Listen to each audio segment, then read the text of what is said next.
اعوذ باللہ من الشیطان الرجیم بسم اللہ الرحمن الرحیم۔ السلام علیکم ورحمۃ اللہ وبرکاتہ۔ سچی حکایات کے لیے ہمارے چینل ابراہیم امجد کو سبسکرائب کریں۔ جامع تواریخ میں منتظم سے لکھا ہے کہ کالوت علیہ السلام بن یقنا اولاد شمعون بن یعقوب علیہ السلام سے تھے اور وہ مریم کے شوہر تھے۔ وہ مریم جو موسیٰ علیہ السلام کی بہن تھی اور کالوت پیغمبر مرسل تھے۔ بموجب وصیت حضرت یوشع علیہ السلام کے آپ نے جمع مہمات بنی اسرائیل کے اپنے ذمے لیے تھے۔ پیچھے فراغ امور شرعی وغیرہ کے بجرب بارق بادشاہ ملک مسلم میں گئے کہ وہ دین سے برگزشتہ تھا، اس کو اور اس کی عیال کو بھی حبس سے قید کیا اور 10,000 کافر کو قتل کیا۔ باقی سب پہاڑوں میں بھاگ گئے تھے۔ کہتے ہیں کہ بارق کے ساتھ 70 آدمی صاحب ملک محبوس تھے اور سب کے ہاتھ انگلیاں کاٹ کر پھینک دی تھی اور روٹی توڑ توڑ کر انہیں کے سامنے ڈال دیے۔ وہ مثال کتوں کے اوندھے ہو کے منہ سے اٹھا کے کھا لیتے۔ اسی طرح ان کو ذلیل و خوار کر کے مصر میں آئے۔ بعد چند روز کے پوشادش نام اپنے بیٹے کو قائم مقام اپنا کر کے انتقال فرمایا۔ قصص الانبیاء میں لکھا ہے 60 برس کے بعد بنی اسرائیل مصر میں آئے، 40 برس قصبہ مذکور میں رہے اور 32 برس جہاد میں گزارے۔ بعد اس کے مصر اور شام میں اور ملکوں میں جا کے سکونت اختیار کی۔ اب تک اولاد ان کی ان ملکوں میں ہے۔ تفسیر میں لکھا ہے کہ حزقیل مردے کو زندہ کرتے تھے۔ بیان حزقیل بن سوری علیہ السلام کا۔ تفسیر میں لکھا ہے کہ حزقیل مردے کو زندہ کرتے تھے اور نام ان کا اللہ تعالیٰ نے قرآن میں ذوالکفیل رکھا۔ چنانچہ اللہ تعالیٰ نے فرمایا اور یاد کر اسماعیل کو اور ایک بہتروں سے تھے اور حزقیل کو اللہ نے نبی کر کے بھیجا۔ آپ نے ایک دن بنی اسرائیل کو خدا کے فرمانے سے جہاد میں جانے کا حکم کیا۔ ان لوگوں نے مرنے کے خوف سے جہاد کو قبول نہ کیا۔ اللہ کے غضب سے ان پر علت طاعون یعنی وہ وبا نازل ہوئی، اکثر اس میں مر گئے اور کتنے آدمی مارے ڈر کے نکل بھاگے۔ جب 100 کوس پر گئے وہاں ایک آواز مہلک ایسی آئی کہ سب کے سب مر گئے اور بسبب کثرت مردوں کے ان کو شہر میں لا کے گاڑ نہ سکے۔ تب چاروں طرف ایک دیوار کھینچ کے سب مردوں کو وہاں رکھ دیا۔ آفتاب کی گرمی سے سب مردے سڑ گئے تھے۔ جامع تواریخ میں لکھا ہے ابن عباس رضی اللہ تعالیٰ عنہ نے اس کو روایت کیا کہ 4,000 آدمی اس میں مرے تھے اور حسن بصری رضی اللہ تعالیٰ عنہ نے 8,000 آدمی اور وہب ابن منبع رضی اللہ تعالیٰ نے کہا 80,000 آدمی مرے تھے۔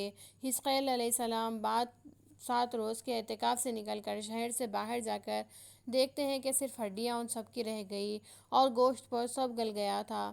دل میں رحم آیا، جناب کبریا میں عرض کی الہی تو نے میری قوم کو ہلاک کیا پھر ان کو زندہ کر نہ آئی۔ اے حزقیل، یہ سب وبا کے ڈر سے شہر سے نکل بھاگے تھے اور میرے قبضۂ قدرت کا خیال نہ کیا، اس لیے میں نے ان کو مار ڈالا، پھر تمہاری دعا سے زندہ کیا۔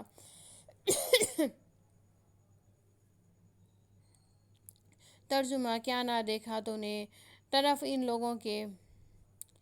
چنانچہ حق تعالیٰ فرماتا ہے کیا نہ دیکھا تو نے طرف ان لوگوں کے کہ نکلے اپنے گھروں سے موت کے ڈر سے اور وہ تھے ہزاروں۔ پس ان لوگوں کے واسطے اللہ نے کہا مر جاؤ، پھر جلا دیا ان کو۔ تحقیق اللہ صاحب کا فضل ہے اوپر لوگوں کے، لیکن اکثر لوگ شکر نہیں کرتے۔ پھر وہ لوگ جی کر شہر میں آئے، کہتے ہیں کہ انہی کے بدن سے اور ان کی فیل کی بدن سے جب عرق نکلتا مردے کی بو آتی اور پھر وہ سب اپنی اپنی میراث پر جا بیٹھے اور کبھی مطابقت اور کبھی مخالفت حزقیل علیہ السلام کی کرتے اور دین موسیٰ علیہ السلام کو چھوڑ کے رفتہ رفتہ بت پرستی شروع کی۔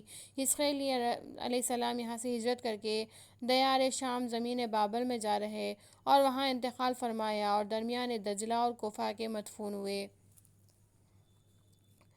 بیان الیاس علیہ السلام۔ چنانچہ اللہ تعالیٰ نے فرمایا ہے اور تحقیق الیاس رسولوں سے مروی ہے کہ جب حزقیل علیہ السلام کے ایک مدت تک بنی اسرائیل میں کوئی نبی مبعوث نہ ہوا، وعظ و نصیحت امر نہیں ان کو سنا دی، ہدایت کرے، ہر موحد متفرق ہو کر شام اور مصر و ملکوں میں جا رہی۔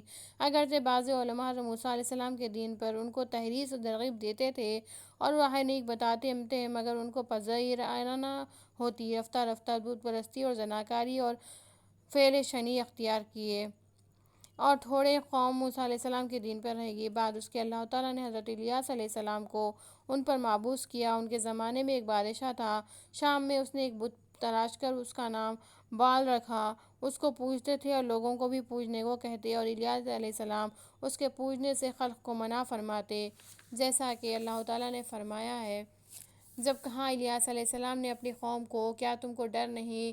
کیا تم پکارتے ہو بال کو اور چھوڑتے بہتر بنانے والے کو، جو اللہ ہے رب تمہارا اور تمہارے اگلے باپ داداؤں کا؟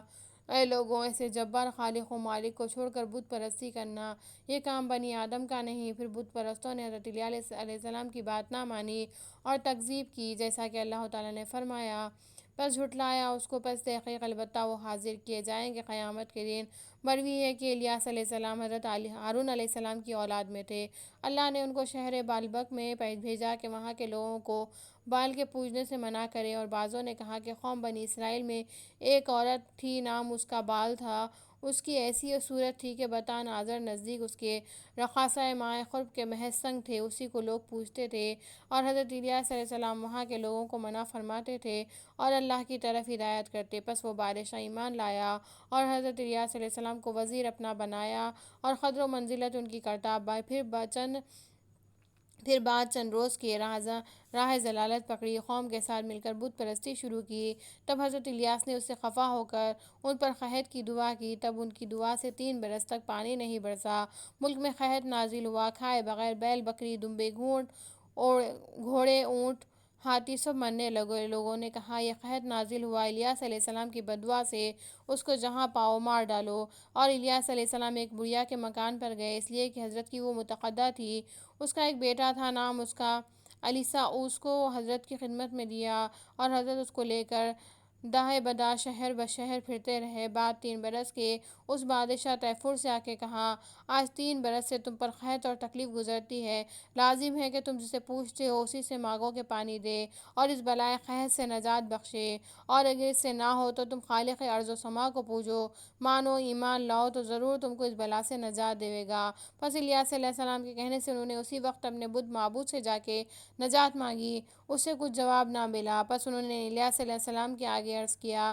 کہ آپ ہمارے واسطے دعا کریں کہ اس بلا سے خلاصی پائیں، تب آپ پر ایمان لائیں گے۔ تب الیاس علیہ السلام نے خدا کی درگاہ میں ان کے لیے دعا مانگی، اسی شب کو پانی برسا، ترکاری گھاس غلہ زمین سے اگنے لگا، قحط جاتا رہا، پھر بھی انہوں نے جھٹلایا اور ایمان نہ لائے، گمراہی میں بال کو پوجتے رہے۔ حضرت الیاس علیہ السلام نے ان کے لیے نجات کی دعا اس لیے کی تھی کہ خدا کی طرف سے وحی نازل ہوئی، اے الیاس، تیری دعا سے میرے بندے اس قحط میں بہت مارے گئے۔ تب انہوں نے پھر جناب باری میں عرض کی، الہی تو نے میری دعا سے ان پر قحط نازل کیا، اب میری دعا سے پھر سب کی بھلائی کر۔ غور سے الیاس علیہ السلام نے جب دیکھا کہ کافروں نے آخر بت پرستی نہ چھوڑی، تب علیسیٰ کو اپنا قائم مقام اور خلیفہ کر کے اس قوم میں سے نکل گئے، اور ان کو اللہ تعالیٰ نے زندگی دم سور تک دی اور بحر و بر میں ان کو رہنے کا حکم کیا۔ پھر اللہ نے اس قوم پر علیسیٰ علیہ السلام کو نبی کیا، آپ نے سب کو دعوت کی، خدا کی راہ بتائی، پھر ان کو بھی مانا اور جھٹلایا، آخر سب مردود رہے۔ پھر چند روز کے بعد علیسیٰ علیہ السلام نے بھی انتقال فرمایا۔ مروی ہے کہ بعد علیسیٰ علیہ السلام کے 700 برس تک کوئی نبی ان پر مبعوث نہ ہوا، صرف علماء و فضلاء تھے، وہ خدا کی راہ ان کو بتاتے، مگر کوئی نہیں سنتے۔ بعد اس کے حضرت حنظلہ علیہ السلام کو اللہ نے ان پر بھیجا۔ صدق اللہ العلی العظیم۔ وما علینا الا البلاغ۔ ہمارے چینل کو لائک، شیئر اور سبسکرائب کریں۔